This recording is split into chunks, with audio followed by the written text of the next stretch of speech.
Bismillahirrahmanirrahim. Assalamualaikum warahmatullahi wabarakatuh. Waalaikumsalam warahmatullahi wabarakatuh.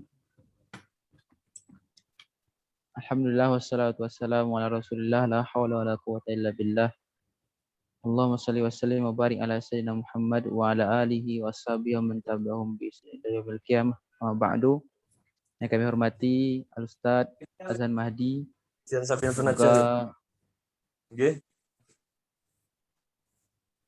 Semoga Allah mudahkan urusan beliau di Yordania. Kemudian yang kami hormati juga yang mengikuti Zoom meeting kali ini. Semoga Allah memudahkan kita untuk menuntut ilmu-ilmunya. Baiklah, tanpa memperpanjang waktu lagi, karena kita ini udah masuk ke 3 kalinya, di mana yang kemarin kita telah belajar tentang rukun Islam, rukun iman, makna kalimat tauhid. Sekarang kita akan belajar tentang alamat baligh, istinja, rukun wudu, niat dan tertib dalam wudu dan hukum air. Pada Ustadz Azan Mahdi kami persilakan dengan segala hormat. Yang ngisi kajian sampai terakhir via Zoom nih. Dia di Jordan.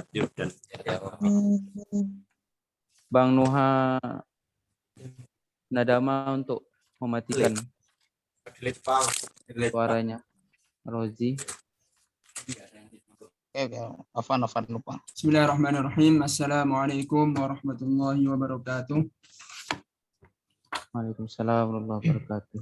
Innal hamdalillah nahmaduhu wa nasta'inuhu wa nastaghfiruh wa na'udzu billahi min shururi anfusina wa min sayyiati a'malina. Man yahdihillahu fala mudilla lahu wa man yudlilhu fala hadiya lahu. Wa asyhadu an la ilaha illallah wahdahu la syarika lahu wa asyhadu anna sayyidana Muhammadan abduhu wa rasuluh. Amma ba'du. Sama teman-teman sekalian, ikhwani fiddin rahimani wa rahimakumullah. Alhamdulillah, Allah Subhanahu wa taala telah mengumpulkan kita di tempat yang insyaallah diberkahi Allah Subhanahu wa taala. Walaupun kita berkumpul di Zoom, akan tetapi insyaallah pahalanya sama dengan orang yang menuntut ilmu secara langsung. Salawat dan salam kita aturkan kepada baginda kita, Nabi besar kita, Nabi Muhammad Sallallahu Alaihi Wasallam, yang mana dengan jasa beliaulah kita dapat mengenal Islam, dengan jasa beliaulah kita dapat mengenal Allah Subhanahu Wa Taala. Ikhwani fiddin rahimani wa rahimakumullah. Rasulullah Sallallahu Alaihi Wasallam bersabda, "Majtama'a qaumun fi baitin min buyutillah yatluna kitaballahi wa yatadarasunahu bainahum illa nazalat alaihimus sakinah wa ghasyiyatuhumur rahmah wa haffathumul malaikah wa dzakarahumullahu fi man 'indah." Hadis ini diriwayatkan oleh Al-Imam Abi Dawud, kemudian dikeluarkan juga oleh Imam Muslim dan Imam Ibnu Majah, riwayat daripada sahabat yang mulia, sahabat yang paling dekat dengan Rasulullah, sahabat yang paling banyak meriwayatkan hadis, yaitu Abu Hurairah radhiyallahu anhu. Rasulullah sallallahu alaihi wasallam bersabda, tidaklah suatu kaum itu berkumpul, mereka berkumpul di rumah-rumah Allah dengan membacakan ayat-ayat Al-Quran, kemudian mereka tidak hanya membacakannya akan tapi mempelajarinya. Maka ketika itu turunlah ketenangan. Allah akan memberikan ketenangan kepada mereka. Kemudian mereka juga akan dinaungi para malaikat-malaikat. Kemudian para penghuni langit pun akan menyebut namanya. Maka sungguh mulia orang-orang penuntut ilmu itu. Di hadis lain pun disebutkan bahwasanya orang yang menuntut ilmu itu akan dimudahkan jalannya menuju surga. Man salaka tariqan yaltamisu fihi ilma sahhalallahu lahu bihi tariqan ilal jannah. Barang siapa yang menempuh suatu jalan untuk menuntut ilmu, maka Allah akan memudahkan ia jalan menuju surga. Jadi sangat banyak sekali ikhwani fiddin rahimani wa rahimakumullah fadilah-fadilah menuntut ilmu, dan insya Allah al-faqir akan selalu memberikan motivasi menuntut ilmu di setiap awal kajiannya, agar supaya kita dapat mengecas diri kita, supaya kita semangat dalam menuntut ilmu. Ikhwani fiddin rahimani wa rahimakumullah, pada pertemuan pertama kita telah membahas tentang biografi daripada muallif kitab Safinatun Najah, yaitu Syekh Salim bin Sumair. Kemudian pertemuan kedua kita telah membahas tentang tauhid, apa itu rukun Islam, apa itu rukun iman, dan apa itu makna kalimat la ilaha illallah. Dan insya Allah kita pada pertemuan kali ini akan membahas yang berkenaan dengan fikih, yaitu bab alamat buluk, yaitu alamat daripada seseorang itu dikatakan balik itu seperti apa, kemudian syarat-syarat sahnya istinja dengan menggunakan batu, kemudian rukun-rukun daripada wudhu, kemudian niat, kemudian hukum-hukum daripada air. Sebelum kita masuk ke pembahasan, mari kita mengirimkan suratul Fatihah kepada muallif wa ila hadratin nabiyil mustafa wa ila arwahi Syekh Salim bin Sumair wa ila arwahi jami'il muslimina wal muslimat bisirril Fatihah. A'udzu billahi minasyaitonir rajim. Bismillahirrahmanirrahim. أعوذ بالله من الشيطان Alhamdulillahi rabbil alamin arrahmanir rahim maliki yaumiddin. Iyyaka na'budu wa iyyaka nasta'in. Ihdinas siratal mustaqim. Siratal ladzina an'amta 'alaihim ghairil maghdubi 'alaihim waladdallin. Mungkin dari teman-teman sekalian ada yang bertanya, bagaimana hukumnya mengirimkan suratul Fatihah kepada orang yang sudah meninggal? Apakah diperbolehkan di dalam Islam? Nah, dalam hal ini ulama 4 mazhab berbeda pendapat. Dalilnya satu, bahwasanya kullu bani Adam, setiap dari bani Adam itu, setiap seorang yang meninggal itu terputuskan amalannya kecuali yaitu orang yang sedekah jariyah, kemudian orang yang anak soleh yang mendoakan orang tuanya lah. Di sini catatan anak soleh yang mendoakan orang tuanya. Artinya setiap anak soleh yang mendoakan orang tua, maka doa tersebut sampai kepada kuburan, sampai kepada orang tuanya. Dalam hal ini, Imam Malik dan Imam Syafi'i berkeyakinan bahwasanya itu dalil khusus doa. Jadi nggak boleh dikiaskan kepada Al-Quran. Itu menurut pendapatnya Imam Malik dan Imam Syafi'i. Jadi kalau ada saudara kita yang berkeyakinan tidak sampai suratul Fatihah kepada si mayit, kita hormati. Akan tapi mereka juga perlu menghormati kita yang sebagai seorang yang meyakini bahwasanya suratul Fatihah atau surat-surat bacaan Al-Quran itu sampai kepada mayit, itu mereka mengambil pendapatnya Abu Hanifah dan Imam Ahmad bin Hanbal. Mereka berkeyakinan lawang doa saja sampai, apalagi bacaan Quran. Mana lebih mulia doa atau bacaan Al-Quran? Tentu lebih mulia Al-Quran. Maka bacaan Al-Quran yang diniatkan untuk saudara kita yang sudah meninggal akan sampai ke kuburannya. Maka ini ikhtilaf ulama. Jangan sampai kita berkeyakinan satu pendapat dan menyalahkan pendapat yang lainnya. Ulama dahulu itu sudah biasa berbeda. Tetapi mereka tidak sampai derajat membid'ahkan. Contohnya sudah saya sampaikan kemarin. Imam Syafi'i sebagai seorang yang berkeyakinan bahwasanya kunut subuh itu sunnah muakkadah, bahkan ketika meninggalkannya pun disunnahkan pula sujud sahwi. Nah, ketika Imam Syafi'i berada di murid-muridnya Imam Abu Hanifah yang mana mereka tidak berkunut, maka Imam Syafi'i disuruh imam subuh. Ketika itu sangat mengejutkan Imam Syafi'i yang biasanya berkunut, maka Imam Syafi'i pada waktu itu tidak berkunut.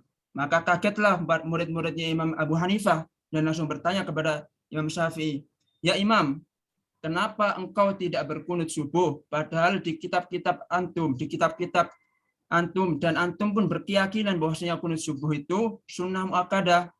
Apa jawab Imam Syafi'i? "Saya menghormati Imam Abu Hanifah." Saking sebenarnya para ulama dahulu itu sudah mencontohkan kepada kita bagaimana cara kita bertoleransi kepada orang yang berbeda pendapat kepada kita. Mereka nggak sampai derajat membid'ahkan, apalagi mensyirikkan, apalagi mengkafirkan. Kemudian Imam Ahmad bin Hanbal ketika ditanya oleh muridnya, "Ya Imam, apa hukumnya kunut subuh?" Imam Ahmad bin Hanbal menjawab, kunut subuh itu tidak sunnah, artinya tidak adanya kunut nazilah. Akan tetapi ketika engkau berada di belakang yang berkunut atau yang bermadzhab Syafi'i, maka angkat tangan Anda dan aminkan. Begitulah cara kita untuk bertoleransi, bagaimana kita bertoleransi kepada orang-orang yang berbeda pendapat kepada kita. Rasulullah SAW saja kepada orang yang berbeda pendapat, berbeda keyakinan sekalipun bertoleransi. Bagaimana seorang Yahudi yang buta, fakir, miskin, tiap harinya mengemis, dan tiap harinya mereka atau dia si Yahudi ini mencaci maki Rasulullah. Akan tapi Rasulullah tidak marah, malah setiap harinya dikasih makan, dikasih minum, dikasih kebutuhan dan lain sebagainya. Sampai ketika itu Rasulullah wafat, kemudian digantikan Abu Bakar As-Siddiq. Nah, si Yahudi ini bilang, kok kayaknya sepertinya tidak sebagaimana orang biasanya yang memberikan saya makan. Di mana dia sekarang? Abu Bakar waktu itu menangis dan mengatakan, biasanya yang ngasih makan kamu itu, yang ngasih minum kamu itu Rasulullah SAW, yang Anda caci setiap hari. Maka si Yahudi ini tersungkur menangis, kemudian menyatakan masuk Islam. Begitulah bagaimana kita diajarkan oleh para ulama dan Nabi kita sendiri, bagaimana kita bertoleransi kepada yang berbeda keyakinan sekalipun, apalagi sama saudara kita. Kita harus saling mau membahu, saling menghargai. Ibaratnya seorang Muslim itu ibaratnya bangunan, ada besi, ada semen, ada pasir. Ketika semuanya disatukan, maka akan menjadi bangunan yang kokoh. Akan tetapi sebaliknya, ketika tidak disatukan, misalkan bangunan cuma pasir doang, apa jadi rumah? Kan nggak jadi. Makanya kita sebagai seorang Muslim harus saling membangun, saling menguatkan, bukan saling memukul. Nah, sebelum saya masuk sini, saya akan membahas tentang bid'ah supaya wawasan kita lebih luas. Di dalam kitab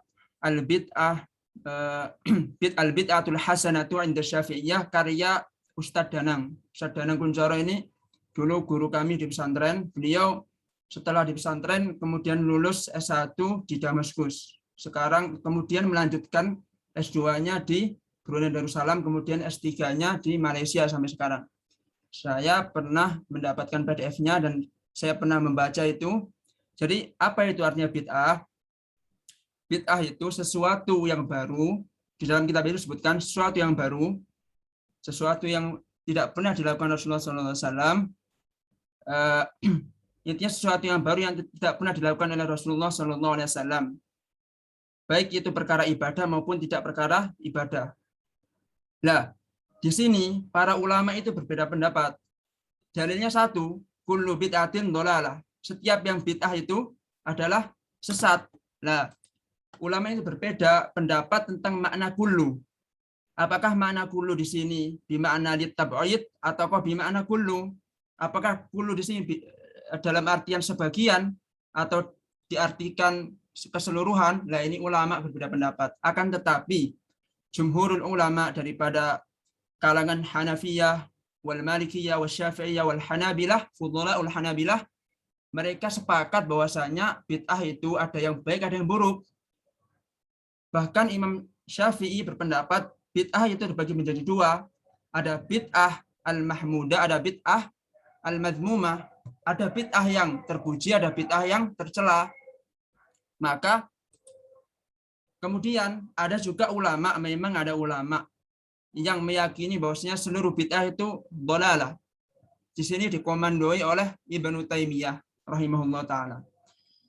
Nah, akan tetapi kita seyogianya mengikuti mayoritas daripada ulama, itu lebih selamat bagi kita. Maka di dalam kitab Risalatu Ahli Sunnati wal Jamaah, karya ulama Indonesia, karya Hadratus Syekh Hashim Al-Asy'ari, beliau menukilkan dari Imam Ibnu Abdissalam bahwasanya bid'ah itu tidak hanya terbagi menjadi dua, bahkan bid'ah itu terbagi menjadi 5.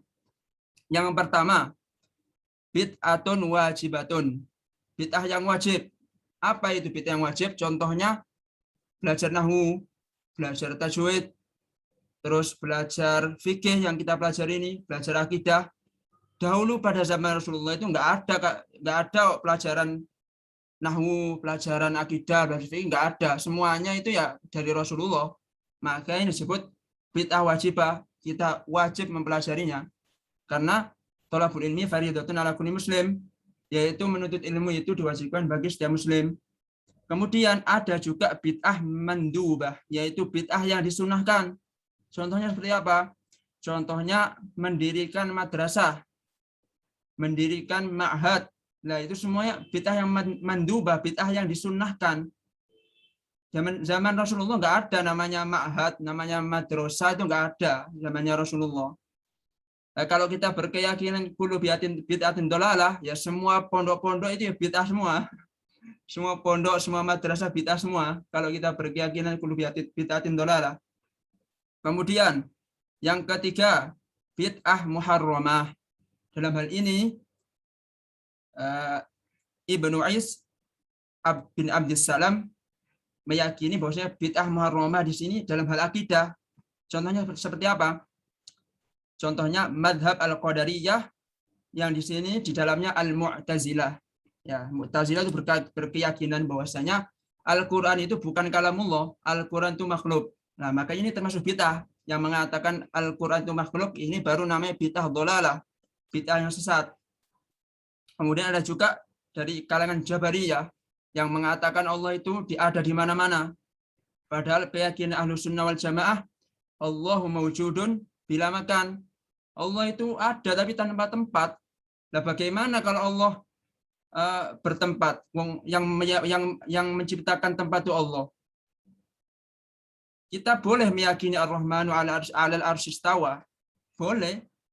Karena di dalam Al-Quran disebutkan seperti itu, kita harus beriman kepada istiwanya Allah. Tetapi kita nggak boleh berkeyakinan bahwa zatnya Allah itu di atas arsy. Karena sama saja Allah itu bertempat di atas arsy. Nah, pertanyaannya, kalau sebelum Allah menciptakan arsy, Allah di mana? Loh, bingung kan? Makanya Allah maujudun bila makan. Udah nggak usah ditanya apa-apa. Allah maujudun bila makan. Allah itu ada tanpa tempat, tanpa arah. Dah, itu pendapat mayoritas dari kalangan Asy'ariyah dan Maturidiyah, dari kalangan Ahlus Sunnati wal Jamaah. Kemudian selain itu ada juga al-mujassimah. Itu yang termasuk bid'ah dhalalah adalah al-mujassimah, yaitu menyamakan Allah dengan makhluk. Berkeyakinan bahwasanya Allah itu sebagai raksasa yang besar. Sebagai raksasa yang besar. Yaitu bid'ah dhalalah, enggak boleh meyakini Allah itu raksasa yang besar. Allah Maha Suci dari semua itu. Kemudian yang keempat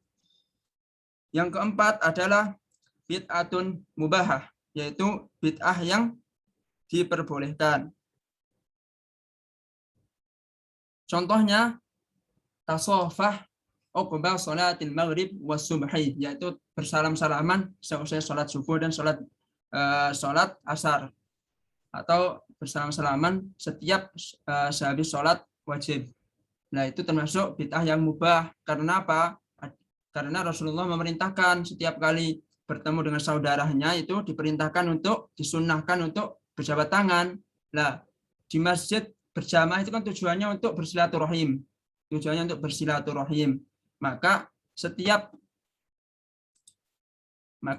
kali bertemu, apalagi waktu sholat itu kan semua kaum muslim berkumpul, nah, maka dibolehkan untuk setiap habis sholat bersama-salaman. Akan tetapi bisa kita lebih baik lagi kita dzikir dulu sampai dzikir kita selesai baru kita salam-salaman. Nah, seperti itu. Terus kemudian mari kita masuk ke pembahasan kita ini 10 menit lagi ya. Ya nanti kita buat link baru aja. Mari kita masuk teman-teman sekalian di pembahasan yaitu alamatul bulugh. Yaitu alamat-alamat atau tanda-tanda seorang itu dikatakan baligh. Qala al-muallif rahimahullahu taala wa nafa'ana Allahu bi'ulumihi fid dharain faslun fi alamatil bulugh. Fasal alamat-alamat seorang itu dikatakan baligh. Alamatul bulugh salasun. Alamat atau tanda-tanda seseorang itu dikatakan baligh ada 3. Yang pertama, tamamu 15 sanatan fid dzakari wal untha, yaitu sempurnanya 15 tahun baik laki-laki maupun perempuan. Wal ihtilamu fid dzakari wal untha li 9 sinin. Kemudian mimpinya seorang laki-laki maupun perempuan pada umur 9 tahun. Wal haidhu fil untha li 9 sinin, dan haidnya seorang perempuan pada umur 9 tahun.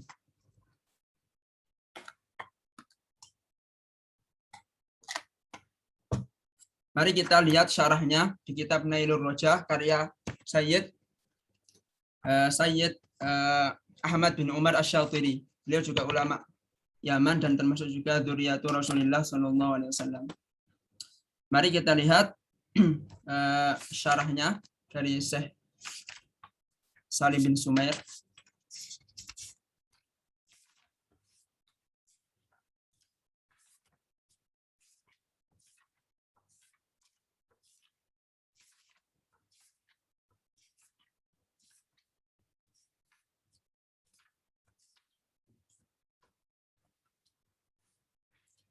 Al-alamatu jamu alamah, wal alamah ma yalzimu min wujudihi al-wujud wa la yalzimu min adamihi al-adam kal ihtilam fa innahu alamatun lil bulugh yalzimu min wujudihi wujudul bulugh wa la yalzimu min adamihi adamul bulugh idh qala yahsulu bi ghayrihi kal hayd wa tamamil 15 sana wal bulugh huwa al-wusulu ila haddit taklif. Jadi menurut Syekh Ahmad bin Umar Asy-Syatiri, yang dimaksudkan dengan makna alamah di sini adalah alamah itu dari kata alamatun, jamaknya adalah alamatun.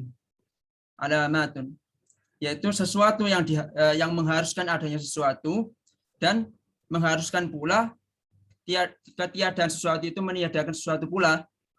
Seperti halnya mimpi. Nah, seseorang dikatakan baligh ketika dia sudah mimpi. Ketika dia sudah mimpi maka dikatakan baligh walaupun belum nyampe 15 tahun. Sebagai contohnya, seorang laki-laki ataupun perempuan sudah mimpi pada umur 10 tahun. Nah, maka dia pada waktu itu sudah dihukumi sebagai orang yang baligh. Sebaliknya,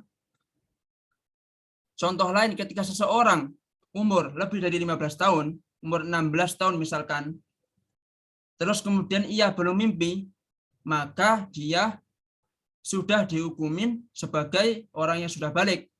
Karena di Safinatun Najah tadi disebutin bahwasanya orang yang sudah berumur 15 tahun, baik laki-laki maupun perempuan, baik yang sudah mimpi maupun yang belum mimpi sudah dikatakan baligh. Nah, makanya seseorang yang belum mimpi, dia udah berumur 15 tahun, maka dia wajib melaksanakan syariat Islam. Dalam hal ini yaitu taklif. Dia sudah dibebani syariat Islam. Kalau dia meninggalkan sholat atau puasa atau zakat atau haji bagi yang mampu, maka dia berdosa. Akan tetapi ketika belum baligh, ketika ia meninggalkan suatu kewajiban, maka tidak berdosa karena dia belum baligh. Sebagaimana Imam Syafi'i. Imam Syafi'i ini orang yang cerdas luar biasa. dari kecil beliau itu sudah mengajar. Jadi waktu itu ketika bulan Ramadan, Imam Syafi'i itu mengajar ke murid-muridnya. Murid-muridnya udah dewasa, ada yang tua dan lain sebagainya. Lah, pas bulan Ramadan Imam Syafi'i itu ya iseng aja makan, minum gitu. Nah, ditanya sama muridnya yang udah dewasa, "Ya Imam, ini kan bulan Ramadan, kenapa kok ente malah nggak puasa?" Jawabnya enteng Imam Syafi'i. Saya kan belum balik, jadi nggak dosa dong makan sama minum. Nah, jadi emang Imam Syafi'i itu emang terkenal imam madhab tapi nggak seri. Maksudnya beliau itu mengajar tapi juga dengan guyon. Makanya orang-orang yang bermadhab Syafi'i itu rata-rata dakwahnya itu sambil guyon. Karena apa? Karena wong orang maksiat aja bisa guyon, kenapa pengajian nggak bisa guyon kan gitu. Jadi mereka itu berusaha untuk mengenalkan Islam dengan cara yang indah, dengan cara yang enak, dengan cara yang seru, supaya Islam itu nggak kelihatan sebagai mau yang menyeramkan gitu. Ya masa dakwah kok isinya caci maki atau marah-marah kan nggak etis juga kan. Jadi sebaiknya kita meniru Imam Syafi'i ketika beliau berdakwah, beliau diselingi dengan guyon-guyonan yang lucu gitulah. Kemudian tamamu 15 sanah fi dzakari wal untha. Ya, yang pertama itu adalah tamamu 15 sanah fi dzakari wal untha, yaitu sempurnanya 15 tahun bagi laki-laki maupun perempuan. Di syarahnya disebutkan annal aula min alamatil bulugh an ayyumdiya 'ala sabi aw as-sabiyya min ba'dil infisal jami' badaniyah 15 sanah qamariyah tahdidiyah. Jadi yang dimaksudkan 15 sanah di sini bukan tahun Masehi tapi tahun Hijriah. Jadi kalau seorang sudah mencapai 15 tahun Hijriah, maka dia dihukumin sudah balik walaupun belum bermimpi. Kemudian yang kedua, al-ihtilamu fil dzakari wal untha li 9 sinin, yaitu mimpi baik laki-laki maupun perempuan pada tahun 9 pada ketika ia berumur 9 tahun. Nah, bagaimana kalau seseorang yang belum mencapai 9 tahun, dia sudah balik, bukan balik, dia sudah bermimpi, maka menurut mazhab Syafi'i belum dihukumin sebagai orang yang balik, karena batasnya adalah 9 tahun, batas minimalnya. Jadi kalau sebelum 9 tahun, walaupun dia sudah balik, walaupun belum, maksudnya walaupun dia belum mimpi, walaupun dia sudah mimpi, mohon maaf, maka belum dihukumin sebagai orang yang balik, yang menurut mazhab Syafi'i. Kemudian wal haidhu fil untha li 9 sinin, dan haid bagi orang perempuan ketika ia berumur 9 tahun. Kemudian fi syuruti ijza'il hajar. Nah, syarat-syarat bagaimana ketika seseorang itu tidak mendapati air dan terpaksa dengan menggunakan batu. Nah, di sini dijelaskan bahwasanya fi syuruti ijza'il hajar ada 8. Syurut ijza'il hajar 8, ayyakuna bi 3 ahjar. Wa ayyunqiyal mahal wa alla yajiffan najas wa la yanqila wa la yatra alaihi akhar wa la yujawiza safhatahu wa khashafatahu wa la yusibahu ma' wa an takuna al-ahjar tahirah. Mari kita bahas satu-satu. Yang pertama adalah ayyakuna bi 3 ahjar. Lah, dalam hal ini di mazhab Imam Syafi'i, ketika seseorang yang tidak mendapati air, maka dia diwajibkan untuk beristinja dengan minimal 3 batu. Adapun Imam Hanafi berpendapat bahwasanya 1 batu cukup kalau misalkan sudah bersih. Ustaz Adrian? Ya, Zat, kenapa, Zat? Nah, ini kan kurang ini ya, 1 menit lagi, mungkin kita keluar sebentar terus nanti masuk lagi. Tapi Zat, yang kemarin itu Anaga out itu sampai 1 jam setengah. Berarti aman ya? Nah, apa kita lakoni dulu, nanti kalau putus kita bikin akun Zoom baru.